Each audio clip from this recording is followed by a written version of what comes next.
মুখ্যমন্ত্ৰী হিমন্ত বিশ্ব শৰ্মা ডাঙৰীয়াই স্পষ্ট কৰিব লাগে যে তেখেত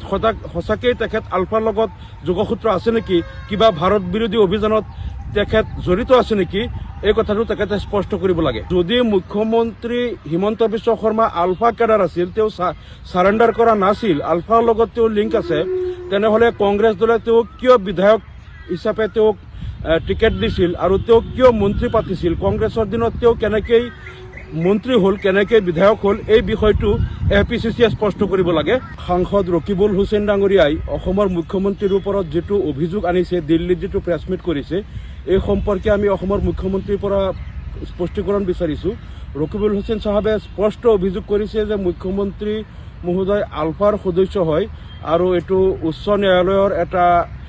কপি তেখেতে কালি তাত পঢ়ি শুনাই দিছে আৰু সেই উচ্চ ন্যায়ালয়ৰ কপিত উল্লেখ থকা মতে মুখ্যমন্ত্ৰী হিমন্ত বিশ্ব শৰ্মা আলফাৰ কেডাৰ হয়, তেওঁ সাৰেণ্ডাৰ কৰা নাই। সাৰেণ্ডাৰ কৰিলে তেওঁ সালফা হ'লহেঁতেন, সালফা হ'লে তেওঁ নিৰ্বাচন খেলিব পাৰিলেহেঁতেন। যিহেতু তেওঁ সাৰেণ্ডাৰ কৰা নাই আৰু তেওঁ আলফা কেডাৰ হৈ আছে, গতিকে আলফা কেডাৰ এজন মুখ্যমন্ত্ৰী হোৱাটো অসমৰ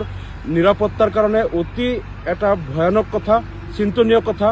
গতিকে সঁচাকৈ মুখ্যমন্ত্ৰী হিমন্ত বিশ্ব শৰ্মা ডাঙৰীয়া তেখেত আলফা কেডাৰ হয় নে নহয়, বা আলফাৰ লগত তেখেতৰ কিবা যোগসূত্ৰ আছে নেকি, আমি তেখেতৰ পৰা স্পষ্টীকৰণ বিচাৰিছোঁ। আৰু লগতে আমি এপিচিচিৰ সভাপতি ভূপেন বৰা ডাঙৰীয়ালৈ তেখেতৰ পৰাও আমি এটা প্ৰশ্ন কৰিছোঁ, তেখেতৰ পৰাও স্পষ্টীকৰণ বিচাৰিছোঁ যে যদি মুখ্যমন্ত্ৰী হিমন্ত বিশ্ব শৰ্মা আলফা কেডাৰ আছিল, তেওঁ সাৰেণ্ডাৰ কৰা নাছিল, আলফাৰ লগত তেওঁ লিংক আছে, তেনেহলে কংগ্ৰেছ দলে তেওঁক কিয় বিধায়ক হিচাপে তেওঁক টিকেট দিছিল আৰু তেওঁক কিয় মন্ত্ৰী পাতিছিল, কংগ্ৰেছৰ দিনত তেওঁ কেনেকৈ মন্ত্ৰী হল, কেনেকৈ বিধায়ক হল, এই বিষয়টো এপিচিচিয়ে স্পষ্ট কৰিব লাগে। আৰু লগতে মুখ্যমন্ত্ৰী হিমন্ত বিশ্ব শৰ্মা ডাঙৰীয়াই স্পষ্ট কৰিব লাগে যে তেখেত সঁচাকেই তেখেত আলফাৰ লগত যোগসূত্ৰ আছে নেকি, কিবা ভাৰত বিৰোধী অভিযানত তেখেত জড়িত আছে নেকি, এই কথাটো তেখেতে স্পষ্ট কৰিব লাগে। যদি মুখ্যমন্ত্ৰী হিমন্ত বিশ্ব শৰ্মা আলফা কেডাৰ আছিল, তেওঁ সাৰেণ্ডাৰ কৰা নাছিল, আলফাৰ লগত তেওঁ লিংক আছে, তেনেহলে কংগ্ৰেছ দলে তেওঁক কিয় বিধায়ক হিচাপে তেওঁক